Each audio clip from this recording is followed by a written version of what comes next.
ओम नमो भगवती वासुदेवाय नमो। नमस्कार बंधुगण आपण मानकु आम यूट्यूब चैनल को स्वागत।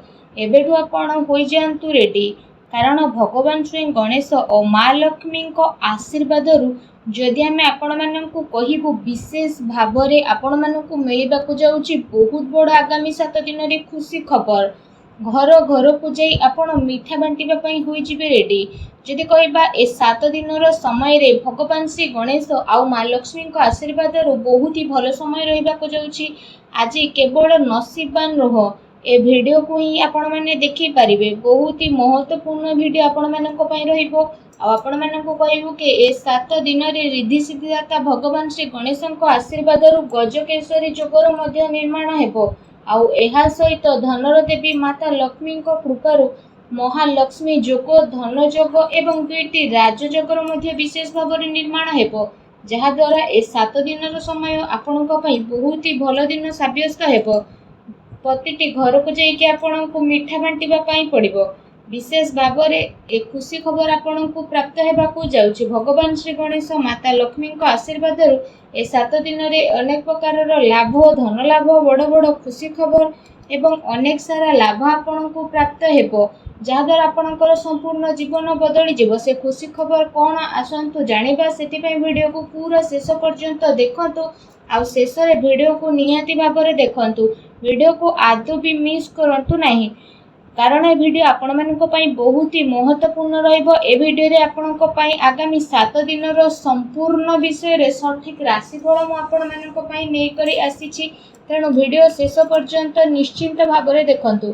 या पूर्वरु कहिबी भगवान श्री गणेश माता लक्ष्मी सच्चा भक्त होइतिले वीडियो को लाइक करंतु।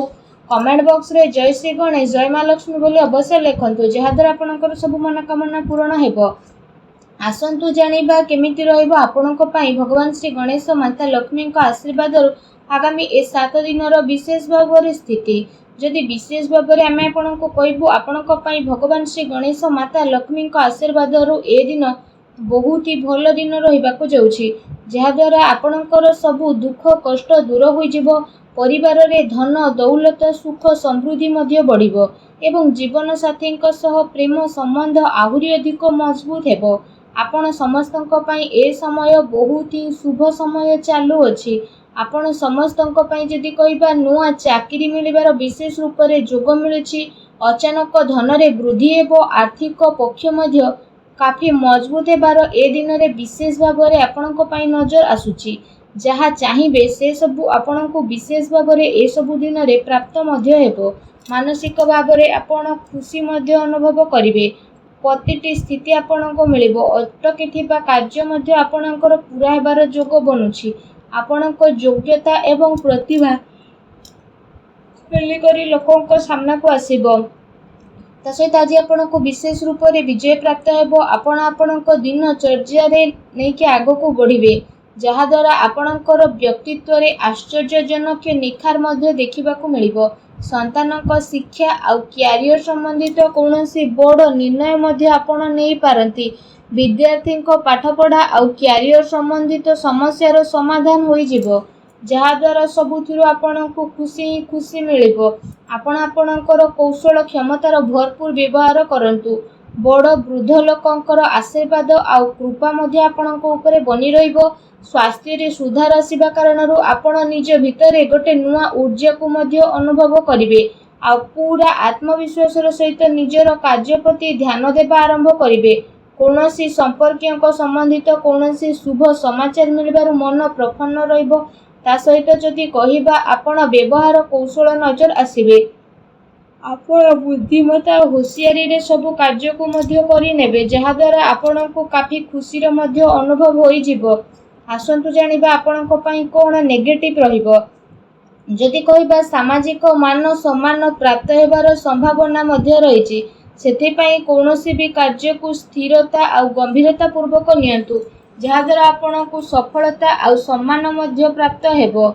एहा सहित अति संपर्कियों सह संबंध खराब हेबार स्थिति रहिछि। धन संचित करिवार प्रयास आपणकर विफल हेबो, तेणु सावधान रुहंतु। ता सहित आर्थिक मामला रे सावधान बनिबार अति आवश्यकता रहिछि। भाई द्वारा संपत्ति बंटवार संबंधित किछि स्थिति मध्य आपणकर आसी पारे। आपसिक संबंध को बिगाड़ंतु नहीं। युवा वर्ग निजर क्यारियर्स रे कौनसी प्रकार समझौता आपण करंतु नहीं। ता सहित आपणको आपणको क्रोध आउ आक्रोश उपरे काबू रखिबाको पड़िबो। केते थर तरतर आउ उत्साह रे बना जाइथिबा खेल मध्य आपणकर बिगिड़ी पारे, जोंथि पई परिवारर सुख शांति मध्य प्रभावित हेबो। निजर लक्ष्य प्रति कड़ा नजर रखिबा आपणको पई अति आवश्यक रहिछि। ଏହା ସହିତ ଅଜଣା ଆଉ ଅପରିଚିତ ବ୍ୟକ୍ତିଙ୍କ ଦ୍ୱାରା ବ୍ୟବହାରରେ ଲେଣଦେଣ ସାବଧାନତା ରଖନ୍ତୁ। ଆପଣ କୌଣସି ଷଡ଼ଯନ୍ତ୍ରର ଶିକାର ମଧ୍ୟ ହୋଇପାରନ୍ତି। ସେଥିପାଇଁ ଠିକ୍ ଏହା ରହିବ କି ଆପଣ ଖରାପ ଲୋକଙ୍କ ସଙ୍ଗତିରୁ ଦୂରେଇକି ରୁହନ୍ତୁ। ବଡ଼ ଲୋକଙ୍କର ସ୍ୱାସ୍ଥ୍ୟରେ ଆପଣଙ୍କୁ ଧ୍ୟାନ ରଖିବାର ଅତି ଆବଶ୍ୟକତା ରହିଛି। ତା ସହିତ ବ୍ୟର୍ଥ କାର୍ଯ୍ୟରେ ଧନ ଖର୍ଚ୍ଚ ହେବାର ପ୍ରବଳ ଯୋଗ ମଧ୍ୟ ଆପଣଙ୍କ ପାଇଁ ବନୁଛି। ଭୂମି ଏବଂ ବାହନକୁ ନେଇ କୌଣସି ବଡ଼ ଧରଣର କରଜ ମଧ୍ୟ କରିପାରନ୍ତି। ସେଥିପାଇଁ ନିଜର ଆର୍ଥିକ ସ୍ଥିତିକୁ ଧ୍ୟାନରେ ରଖିକି କିଣାକିଣି ସମ୍ବନ୍ଧିତ ଆପଣ ଯୋଜନା ବନାନ୍ତୁ। ଏହା ଆପଣଙ୍କ ପାଇଁ ବହୁତ ଭଲ ରହିବ।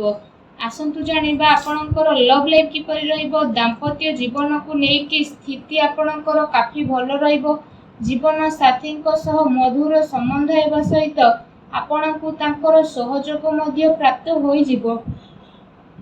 ଘର ପରିବାରର ସୁଖ ସୁବିଧା ପ୍ରତି ଆପଣଙ୍କର ପ୍ରାଥମିକତା ମଧ୍ୟ ରହିବ। ପତି ପତ୍ନୀଙ୍କ ଭିତରେ ସମ୍ବନ୍ଧ ମଧ୍ୟ ମଧୁର ରହିବ। କିନ୍ତୁ ସନ୍ତାନଙ୍କର କିଛି ଜିଦ୍ଦିପଣ ବା ନକାରାତ୍ମକ ରବୈୟା ଆପଣଙ୍କ ଚିନ୍ତାର କାରଣ ମଧ୍ୟ ବନିପାରେ। ଆସନ୍ତୁ ଜାଣିବା ଆପଣଙ୍କ ବ୍ୟବସାୟ ଆଉ କ୍ୟାରିୟର କିପରି ରହିବ। ବ୍ୟାପାରର ବିସ୍ତାରତା ସମ୍ବନ୍ଧିତ ନୂଆ ସମ୍ଭାବନା ଉପରେ ଆପଣଙ୍କର ବିଚାର ହେବ। ନିଜର ପୂରା ଜୋସ୍ ମାର୍କେଟିଂ ତଥା ନିଜର ପ୍ରଡକ୍ଟର ପ୍ରମୋସନରେ ଲଗେଇବେ। ଚାକିରି କରୁଥିବା ବ୍ୟକ୍ତିମାନେ ଆପଣଙ୍କ କାର୍ଯ୍ୟରେ ସନ୍ତୁଷ୍ଟ ରହିବେ ଆଉ ସହକର୍ମୀଙ୍କର ଆପଣଙ୍କୁ ପୂରା ସହଯୋଗ ପ୍ରାପ୍ତ ହେବ।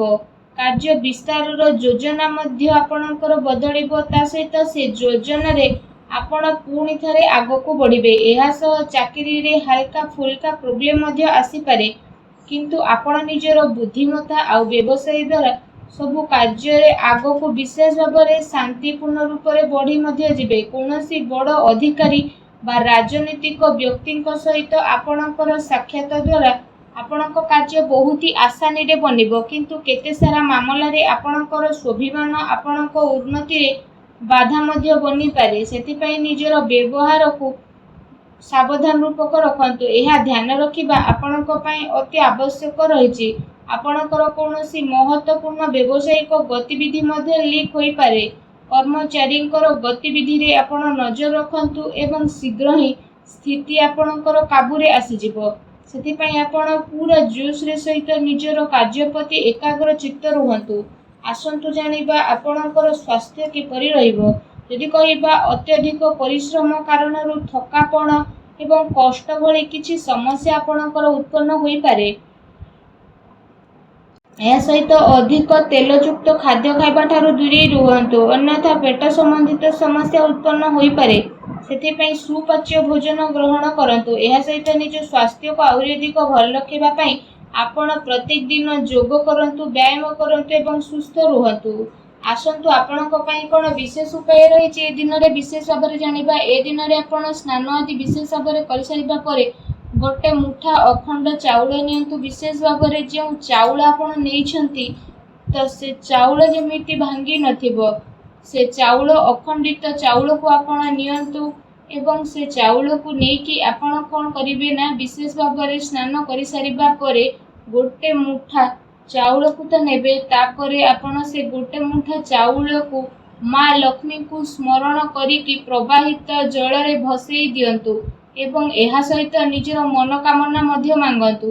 ଏପରି କରିବା ଦ୍ୱାରା ମା ଲକ୍ଷ୍ମୀ ବହୁତ ଶୀଘ୍ର ପ୍ରସନ୍ନ ହେବେ ଏବଂ ଆପଣଙ୍କର ସମସ୍ତ କଷ୍ଟକୁ ମଧ୍ୟ ଦୂର କରିବେ।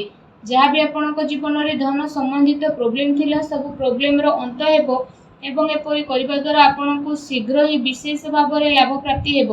ମା ଲକ୍ଷ୍ମୀଙ୍କ ଆଶୀର୍ବାଦ ଆପଣଙ୍କୁ ପ୍ରାପ୍ତ ହେଉ। ସଚ୍ଚା ଦିଲରେ ଜୟ ମା ଲକ୍ଷ୍ମୀ ଅବଶ୍ୟ ଲେଖନ୍ତୁ ଏବଂ ଭିଡ଼ିଓକୁ ଲାଇକ୍ କରିବା ପାଇଁ ଆପଣମାନେ ଆଦୌ ବି ଭୁଲନ୍ତୁ ନାହିଁ। ଧନ୍ୟବାଦ।